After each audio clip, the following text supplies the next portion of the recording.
તમને એવું નતું કીધું કે તમે પેડા કરો કે આ છોડીને વાસે ઓપરેશન નહીં કરાવવું પડે ને પાણી વાસેમાં આવતો બંધ થઈ જાય તો 2 કિલો પેડા ચડાયું.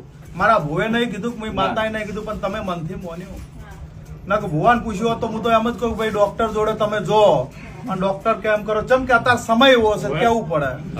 પણ જો આ વિશ્વાસ ભરોસો રાખ્યો અને દીકરીનું ઓપરેશન કરાવવું પડ્યું નહીં, એ મારું માતાનું જગતમાં જો તમે આવો વિશ્વાસ આવો ભરોસો હોય આવી શ્રદ્ધા હોય તો તમારો ડોક્ટર બનું પણ અમુક તકલીફ હોય ને તો દવાખાને જવું જરૂરી હો. પાછું બધું માતા ઉપર ના છોડવું, અમુક બધું દેવનું ના હોય, અમુક તકલીફ આપડી હોય તો દવાખાને જવું. આ તો મારી મોનતા મોની મટી ગયું પણ તકલીફ ચાલુ રહે ને તો દવાખાને જતું રહેવું હો. આ એ મારી ભલામણ છે. પણ જો તમે મારા થઈ જો તો જગતમાં તમારી ના બનવું તો મારું નામ દે.